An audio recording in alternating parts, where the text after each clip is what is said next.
every character in the Bible that God He gives life, amazing life, amazing men. I am recording this. ஆண்டவராக இயேசு கிறிஸ்துவின் நாமத்திலே நான் உங்கள் அனைவரையும் வாழ்த்துகிறேன். இந்த முதல் மாதத்தை நீங்கள் எல்லாரும் கர்த்தருக்குள்ள சந்தோஷமாக செலவிட்டீங்க அப்படின்னு நான் விசுவாசிக்கிறேன். நான் ரொம்ப சந்தோஷமாக இருந்தேன். இந்த மாதத்தில் கூட நாம் இயேசுவை அறிந்து கொள்ளுதல் என்ற இந்த தொடர் போதனையில் கொஞ்சம் வேறு டாபிக் நாம் இன்றைக்கி பார்க்க போகிறோம். இன்றைக்கி நாம் விசுவாசத்தை குறித்து பார்க்க போகிறோம். ஏன் நாம் இதை குறித்து பார்க்குறோம் அப்படின்னா, இயேசு யாருடைய நண்பர் என்று நம்ம வேதாகம போட்டி மாதிரி ஒருத்தவங்ககிட்ட போய் கேட்டோம்னா அவங்க என்ன சொல்லுவாங்க, உடனே அவர் ஆபிரகாமினுடைய நண்பராக இருந்தார். அப்போது நான் யோசித்து பார்த்தேன், ஏன் இயேசுவானவர் ஆபிரகாமின் நண்பர் என்று எழுதப்பட்டிருக்கிறது அப்படின்னு யோசித்து பார்த்தா, ஆபிரகாமினுடைய விசுவாசம் அதில் பெரிய பங்கை என்ன செய்திருக்கிறது, அளித்திருக்கிறது. இதை குறித்து தான் நம்ம இன்றைக்கி பார்க்க போகிறோம். என்னோடய காலேஜில் ஒரு வெள்ளிக்கிழமையும் நாங்கள் உபவாச ஜெபத்தில் இருக்கும்போது ஒருத்தவங்க மெசேஜ் கொடுப்போம். அப்படி ஒரு நாள் எனக்கு மெசேஜ் கொடுக்க ஒரு வாய்ப்பு கொடுத்தப்போ அப்போது நான் இந்த வார்த்தையை தான் நான் அவங்க எல்லாருக்கிட்டேயும் பகிர்ந்து கொண்டேன். அது அன்றைக்கு எனக்கும் என்னோட கிளாஸ்மேட்ஸ் எல்லாருக்குமே ஒரு பெரிய ஆசீர்வாதமாக இருந்தது. அதுபோல் இந்த வார்த்தை உங்களுக்கும் ஆசீர்வாதமாக இருக்கும் நான் விசுவாசிக்கிறேன். திருப்பவும் ரோமர் 4ஆம் அதிகாரம் வசனங்கள் 20 முதல் 22 வரை. தேவனுடைய வாக்குத்தத்தத்தை குறித்து அவன் அவிசுவாசமாய் சந்தேகப்படாமல் தேவன் வாக்குத்தத்தம் பண்ணினதை நிறைவேற்ற வல்லவராய் இருக்கிறார் என்று முழு நிச்சயமாய் நம்பி தேவனை மகிமைப்படுத்தி விசுவாசத்தில் வல்லவனானான். ஆபிரகாம் எப்படி இருந்திருக்கார் அப்படின்னு பார்த்தோன்னா, விசுவாசத்தில் வல்லவராக இருந்திருக்கிறார் அப்படின்னு சொல்லி எழுதப்பட்டிருக்கிறது. இந்த வசனத்தில் பார்த்தீங்கன்னா, முழு நிச்சயமாய் நம்பி அப்படின்ற வார்த்தை நான் இங்கிலீஷில் வாசிக்கும் போது it was written like being fully convinced அப்படின்னா முழு நிச்சயமாய் அப்படின்னா சந்தேகம் இல்லாமல். நம்ம எப்படி நம்மளோட மேக்ஸ் சம்ஸ்லலாம் LHS = RHS அப்படின்னு போடுறோம் இல்லையா, ரெண்டுமே ஈக்குவல் அப்படின்னு சொல்கிறதுக்காண்டி. அதுபோல் முழு நிச்சயமாக இருக்கிறது அப்படின்னா என்ன, சந்தேகம் இல்லாமல் இருக்குது. சந்தேகம் இல்லாமல் இருக்கிறதுனா எப்படி இருக்காங்கன்னு அர்த்தம், முழு நிச்சயமாக இருக்கிறாங்கன்னு அர்த்தம். அப்போது நம்மளுடைய வாழ்க்கையில் சந்தேகப்படாமல் நமக்கு ஒரு விசுவாசம் இருக்கணும்னா நம்ம என்ன செய்யணும், முழு நிச்சயமாக என்ன செய்யணும், அவருடைய வார்த்தையை நாம் விசுவாசிக்கணும்.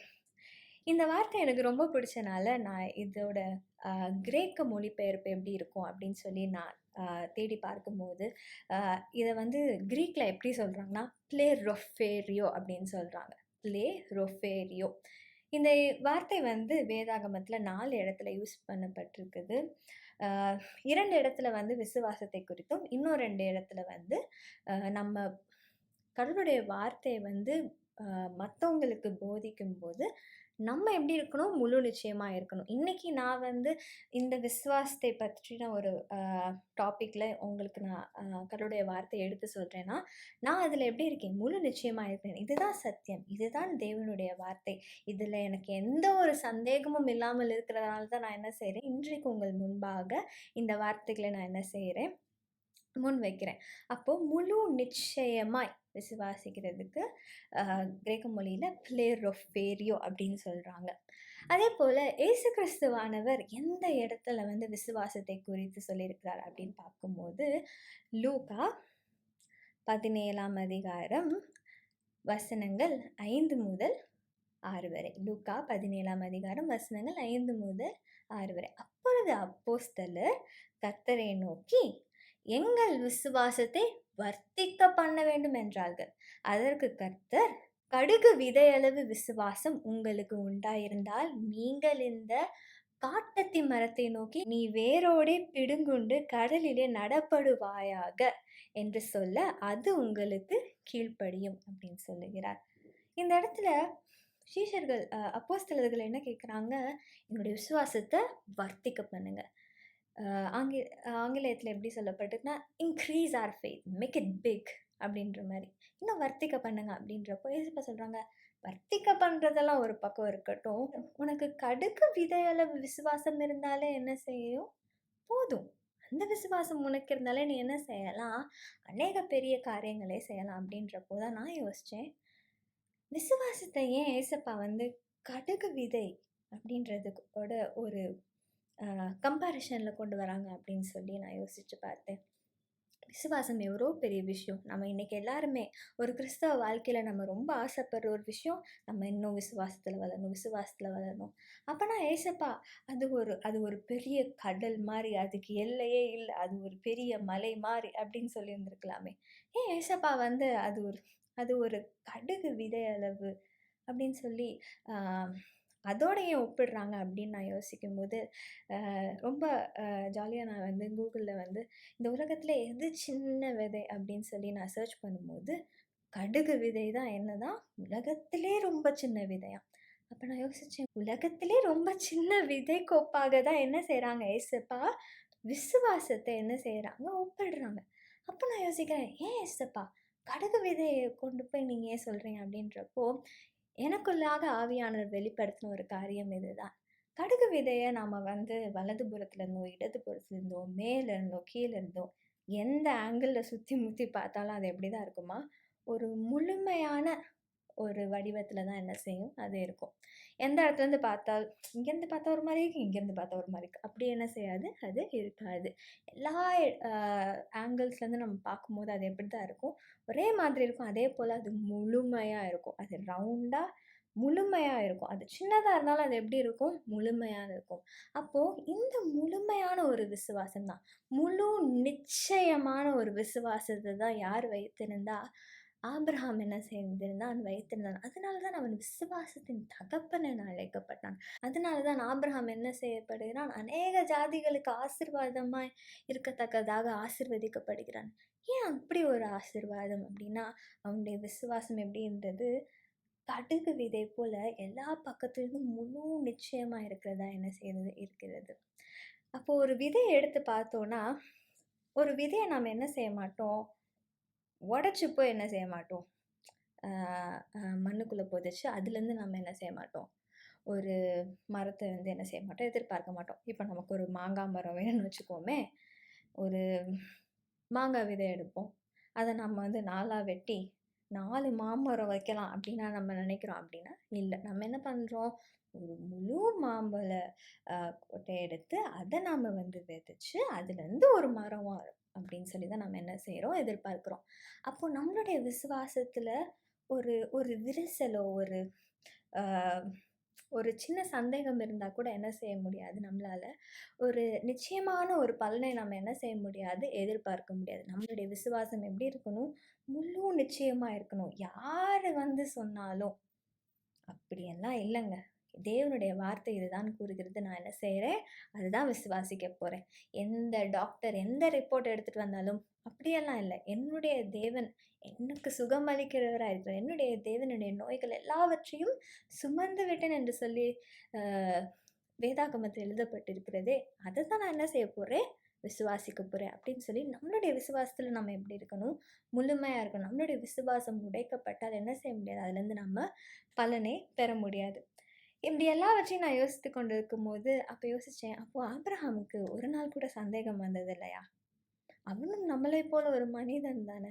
அவனுக்கு எப்படி சந்தேகமே வராம இருந்திருக்கும்? அப்படின்னு நான் யோசிக்கும்போது தான், அவனுடைய வாழ்க்கைய பத்தி நான் வந்து அ ஆபிரகாமினுடைய வாழ்க்கைய பத்தி நான் வந்து ஆதியாகமத்தில வாசித்துக் கொண்டு இருக்கும்போது, ஆதியாகமம் 15ஆம் அதிகாரத்தில கடவுள் வந்து அவனுக்கு "உனக்கு ஒரு குமாரன் கொடுக்கப்படுவான்" அப்படின்னு சொல்லி அவனிடத்தில் ஒரு உடன்படிக்கை செய்யும்போது, 8ஆம் வசனத்தில ஆபிரகாம் என்ன சொல்லுகிறான் அப்படின்னா, அதற்கு அவன், "கர்த்தராகிய ஆண்டவரே, நான் அதை சுதந்தரித்துக் கொள்வேன் என்று எதினால் அறிவேன்?" அப்படின்னு சொல்லி ஒரு கேள்வி என்ன செய்றான்? தேவனுக்கு முன்பாக வைக்கிறான். அப்போ நான் யோசிச்சு பார்த்தேன். தேவாதி தேவன் என்ன செய்றாரு? ஆபிரகாமோடு பேசிக் கொண்டிருக்கிறார். இதுதான் நடக்கப் போகிறது. நீ வானத்தை அண்ணாந்து பார், நட்சத்திரங்களை பார்.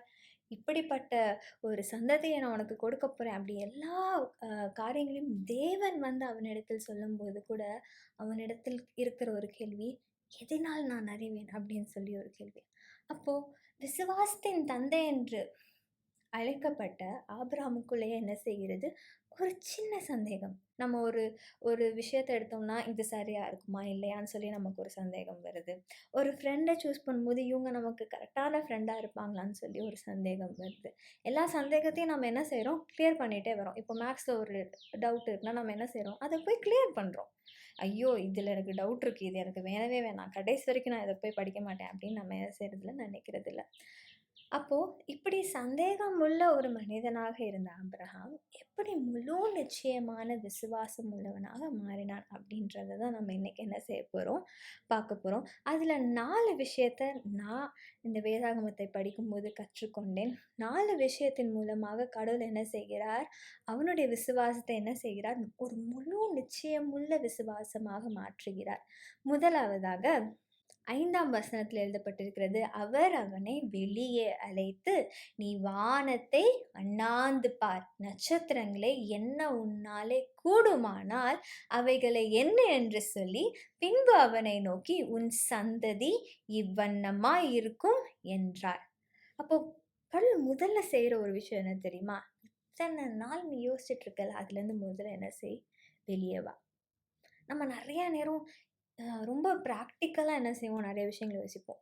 இது 1 step, 2 step, 3 step, I miss the step அப்படின்ற மாரி என்ன செய்வோம், ரொம்ப ப்ராக்டிக்கலா இப்டி இப்டி நடக்கணும் அப்படின்னு நெனச்சிருப்போம். முதல்ல கடவுள் சொல்றாரு, "நீ வெளியே வா."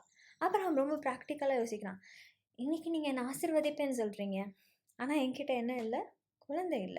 அப்ப என்னோட வீட்ல இருக்கிற ஒரு வேலைக்காரனுக்கு தான் என்ன செய்யும், என்னுடைய எல்லா ஆசீர்வாதங்களும் போய் சேரும் அல்லவா?" அப்படின்னு சொல்லும்போது, அப்போ கடவுள் சொல்றாரு, "வெளியே வா." அவர் அவனை பார்த்து வெளியே என்ன செய்கிறார்? அழைக்கிறார். அடுத்து என்ன நடக்குது? "அண்ணாந்து பார்" அப்படின்னு சொல்றார். நட்சத்திரங்கள என்ன செய்? நீ எண்ணி பார். உன்னால் என்ன கூடுமானால் நீ எண்ணு. அப்படிதான் என்ன செய்யும்? உன்னுடைய சந்ததி என்ன செய்யும்? இருக்கும். விஷன் அப்படின்னு சொல்லி நம்ம இங்கிலீஷ்ல சொல்லுவோம். அதாவது ஒரு ஒரு காட்சிய நம்ம என்ன செய்யணும்? நம்ம கண் முன்பாக வைக்கணும். இதுதான் தேவனுடைய வசனம். இதுதான் தேவனுடைய சத்தியம். இந்த இந்த வெளிப்பாடு என்ன செய்யணும்? நமக்குள்ளாக என்ன செய்யணும்? கண்டிப்பாக இருக்கணும். ஆபிரகாம் ஒரு நாள் யோசிச்சு பாருங்க. ஒரு நாள் நைட் வரும்போதும், ஒரு நாள் அந்த நட்சத்திரங்களை பார்க்கும்போது அவன் என்ன நினைச்சிருப்பான்? என்னுடைய சந்ததி வனமா என்ன செய்யும்? ஆசீர்வதிக்கப்படும். நம்மளுடைய வாழ்க்கையிலும் ஒரு நாள் நம்ம என்ன செய்யணும்? கர்த்தர் நமக்கு வாக்குத்தத்தம் பண்ணினத என்ன செய்யணும்? எண்ணி பார்க்கணும். இன்னைக்கு நம்ம கையில இருக்கிற இந்த இந்த வேதாகமம் ஆபிரகாமோட கையில இருந்ததா? அப்படின்னா இல்ல. ஆனா, அவன் என்ன பார்த்தானோ, என்ன கேட்டானோ, அத என்ன செய்தான்? ஒரு நாளும் ஞாபகப்படுத்தி, ஒரு நாள் என்ன செய்றான்? அதை ஆழமாக பிடித்துக் கொள்கிறான். அதேபோல நம்மளும் என்ன செய்யணும்? அவர் எனக்கு வாக்கு பண்ணியிருக்கிறார். அதை என்ன செய்யணும்? ஒரு நாள் நம்ம அறிக்கையிடணும். ஒரு நாள் நம்ம எண்ணி பார்க்கணும். இதுதான் தேவனுடைய வார்த்தை. இதை நான் விசுவாசிக்கிறேன் என்று சொல்லணும். அப்ப முதலாவதாக நம்ம வெளியே வரணும். நம்மளுடைய எல்லா பழைய தாட்ஸ்லேருந்து, பழைய வித சிந்தனைகள்லேருந்து, நல்ல எல்லா நெகட்டிவ் திங்கிங்ஸ் அதாவது அ தவறான அ யோசனைகள்லேருந்து, தவறான சிந்தைகள்லேருந்து நம்ம என்ன செய்யணும்? முதல்ல வெளியே வரணும். அதுக்கப்புறம் நம்ம என்ன செய்யணும்? வானத்தை அண்ணாந்து பார்க்கணும். அவருடைய வார்த்தைகளை நம்ம எடுத்து வாசிக்கணும். ஒரு ஒரு வியாதியில இருக்கோமா? உடனே என்ன செய்யணும்? வேதாகமத்தை எடுத்து, இதுதான் அவர் சுகத்தை பற்றி சொல்லித்தார். நான் சுகத்தை என்ன செய்கிறேன்? கட்டளையிடுகிறேன். நான் அதை பெற்றுக்கொள்கிறேன் என்று என்ன செய்யணும்? நம்ம அறிக்கையிடணும். இந்த மாரி நம்மளுடைய விசுவாசத்துல நம்ம என்ன செய்யணும்? முழுமையா இருக்க தேவனுடைய வார்த்தை தான் என்ன செய்யும்? நமக்கு உதவியாக இருக்கும். அப்போ நம்மளுடைய கண்களுக்கு முன்பாக நம்ம ஒரு விஷயத்த வச்சுக்கணும். We call it building a routine அப்படின்னு சொல்லுவோம். அதாவது நம்ம டெய்லியும் லைஃப்ல வந்து காலையில வரீங்க, அடுப்ப பார்த்தோனே உங்களுக்கு என்ன தோணும்? சமைக்கணும் அப்படின்னு தோணும் இல்லையா? அடுப்பே இல்லடா அப்படிங்கிறது எப்படி சமைக்கிறதுன்னே உங்களுக்கு தெரியாது. அப்போ நமக்கு முன்னாடி அடுப்பு இருந்தா தான் நம்ம சமைப்போம். அதேபோல நம்ம வந்து கடவுளுடைய வார்த்தைய வந்து பெற்றுக்கொள்ளணும். நம்ம கண்ணு முன்னாடி சில காரியங்கள் ஒரு நாளும் அத பார்க்கும்போது என்ன செய்யணும்? நம்ம ஞாபகப்படுத்திக் கொண்டே இருக்கணும். வீட்ல ஏன் வசன ஸ்டிக்கர்ஸ் எல்லாம் எதுக்கு ஒட்டுறாங்க? டெக்கரேஷனுக்காகவோ, இல்ல ஐயோ! இவ்ளோ பெருசா ஜீசஸ் அப்படின்னு எழுதிட்டா வந்து இந்த வீடு அழகாயிரும்ன்றதுக்காகவோ, அது எல்லாத்தையும் தாண்டி எதற்காக நம்ம அத செய்றோம்னா, அதை பார்க்கும்போதெல்லாம் என் தேவனை நாம் என்ன செய்யணும்? நினைத்து பார்க்கணும். அந்த வசனத்தை பார்க்கும்போதெல்லாம் நம்மளுடைய விசுவாசத்துல நம்ம என்ன செய்யணும்? வளரணும். அப்படி நம்மளுடைய வாழ்க்கையில ஒரு காரியத்த நம்ம என்ன செய்யணும்? நம்மளுடைய கண்களுக்கு முன்பாக வைக்கணும்.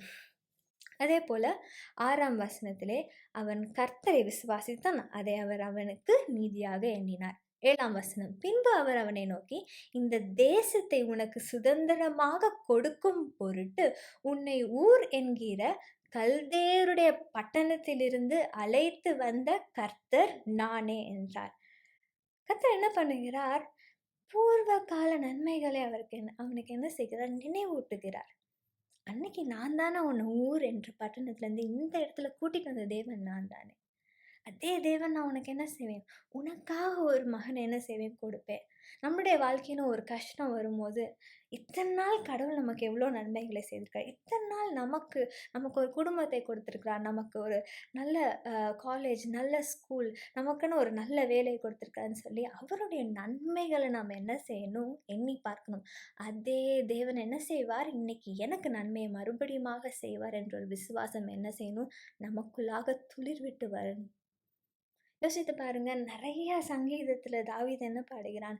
"அன்று எகிப்தில உள்ள செங்கடலை பிளந்த தேவன் நீர் அல்லவோ" என்று சொல்லுகிறான். யோசித்து பார்க்கிறான். அன்னைக்கு செய்த தேவன் இன்னைக்கும் என்ன செய்வார்? மறுபடியும் எனக்காக செய்வார். அப்போ நம்முடைய விசுவாசத்துல முழு நிச்சயமா இருக்க நம்ம செய்ய வேண்டிய இன்னொரு விஷயம் என்ன தெரியுமா? பூர்வ கால நன்மைகளை நாம் என்ன செய்யணும்? யோசித்து பார்க்கணும். அன்னைக்கு செய்த தேவன் இன்றைக்கும் எனக்காக என்ன செய்வார்? காரியங்களை செய்து முடிப்பார். பின்பு 8ஆம் வசனத்திலிருந்து நாம் பார்க்கும்போது ஆபிரகாமுக்கு அந்த ஒரு சந்தேகம் வரும்போது, எதனால் நான் அறிவேன் அப்படின்னு சொல்ற அந்த சந்தேகத்தை நான் கொஞ்சம் யோசிச்சு பார்க்கணும்னு நினைக்கிறேன்.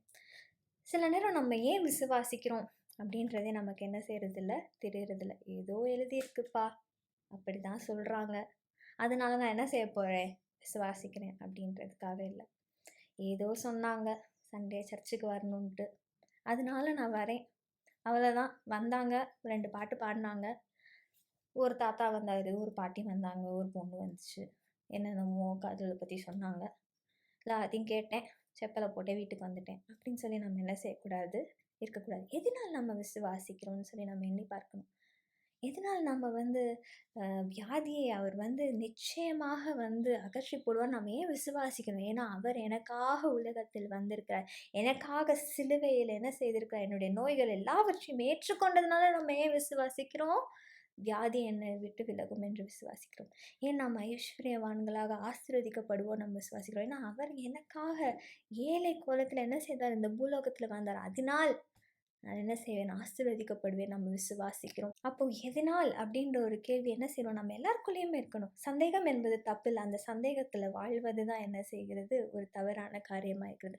அந்த சந்தேகத்திலிருந்து வெளியே அந்த சந்தேகத்திலிருந்து அதற்கான ஆன்சரை நம்ம கண்டுபிடிக்கும் போது தான் என்ன செய்கிறோம்? நம்மளுடைய விசுவாசத்தில் நம்ம முழு நிச்சயமா என்ன செய்கிறோம்? வளர்கிறோம்.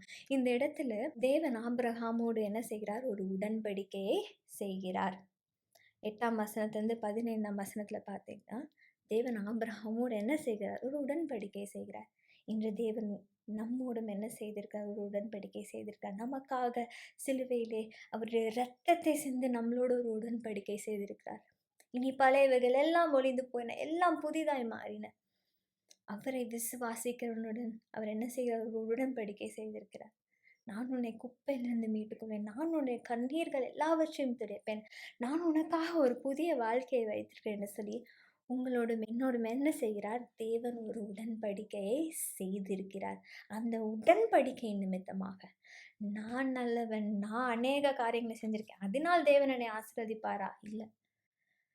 என் வானத்தையும் பூமியும் உண்டாக்கின தேவன் எனக்காக என்னை எண்ணி என்னுடைய சிநேகிதனாக, என்னுடைய தகப்பனாக, என்னுடைய நண்பராக இந்த உலகத்திலே ஒரு மனித உருவத்தில் தம்முடைய ஜீவனை கொடுத்ததினாலே, இரத்தத்தை சிந்தினதினாலே நான் ஆசீர்வதிக்கப்படுவேன், நான் பலப்படுவேன், நான் சுகவானாய் வாழ்வேன், நான் அநேக காரியங்களிலே வெற்றி பெறுவேன். இந்த உடன்படிக்கை அவர் உங்களோடும் என்னோடும் என்ன செய்திருக்கிறார். இதை நாம் எண்ணி பார்க்கணும். அப்போ நம்மளுடைய வாழ்க்கையில ஒரு முழு நிச்சயமான விசுவாசம் எப்போ வருகிறது?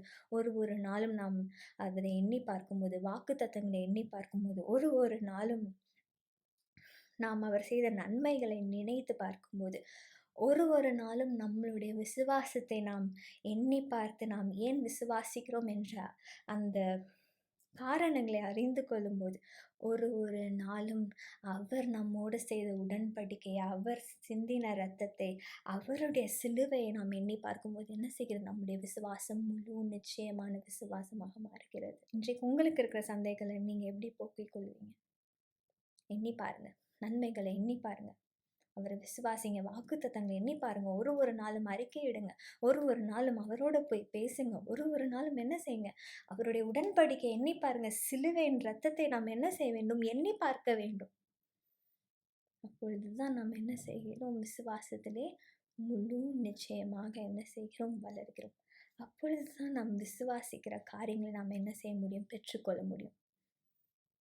கண்களை மூடி நாம் எல்லாரும் ஜெபிப்போமா? அன்பின் பரலோக பிதாவே, இயேசு கிறிஸ்துவின் நாமத்தினாலும் அண்டை வருகிறோம். அப்பா, இந்த நேரத்தில் கூட இயேசப்பா, உம்முடைய வார்த்தைக்காக நாங்கள் நன்றி செலுத்துகிறோம். உம்முடைய கல்வாரி அன்பிற்காக நாங்கள் நன்றி செலுத்துகிறோம். நீர் எங்களுடன் செய்த உடன்படிக்கைக்காக நாங்கள் நன்றி செலுத்துகிறோம் இயேசப்பா. கல்வாரி இரத்தத்தை நாங்கள் எண்ணி பார்க்கிறோம். எங்கள் தேவைகள் எல்லாவற்றையும் உடைய கரத்தில் வைக்கிறோம். எங்களுடைய வேதனைகள், பாரங்கள், கண்ணீர்கள் எல்லாவற்றையும் உடைய கரத்தில் வைக்கிறோம். நீர் எங்களுக்கு சந்தோஷத்தையும் சமாதானத்தையும் அருளுகிறதற்காக நன்றி செலுத்துகிறோம். எங்கள் விசுவாசத்திலே நாங்கள் முழு நிச்சயமாய் வளர இயேசப்பா எங்களுக்கு நீங்கள் உதவி செய்யுங்க. ஒரு ஒரு நாளும் உங்களுடைய வார்த்தையை எண்ணி பார்க்கிற அந்த ஒரு ஆசையை இயேசப்பா எங்கள் மனதில் நீங்கள் கொடுங்க. மனதின் கண்கள் திறக்கப்படட்டும். ஆவியின் கண்களும் ஆவியின் செவிகளும் அப்பா, ஆவியின் உணர்வுகள், ஆவியின் வெளிப்பாடுகள் எல்லாம் எங்களுக்குள்ளாக நிரப்பட்டும் ஏசப்பா. நீங்க நிரப்புங்க ஏசப்பா. உங்களுடைய வல்லமையினால், உங்களுடைய வார்த்தையினால் எங்களை நிரப்புங்க. ஆகையால் நாங்கள் வெற்றி உள்ளவர்களாய், முற்றும் ஜெயம் கொள்ளுகிறவர்களாய், எந்த ஒரு சந்தேகமும் இல்லாமல் விசுவாசித்து வெற்றி உள்ளவர்களாய் வாழ எங்களுக்கு நீங்கள் உதவி செய்யும். எல்லாவற்றையும் கரத்தில் கொடுக்கிறோம். நீங்கள் பொறுப்பெடுத்து ஆசீர்வதித்து பாதுகாத்துக் கொள்ளும். இயேசுவின் ஜெபம் கேளும் எங்கள் ஜீவனில் நல்ல பிதாவே. ஆமென்.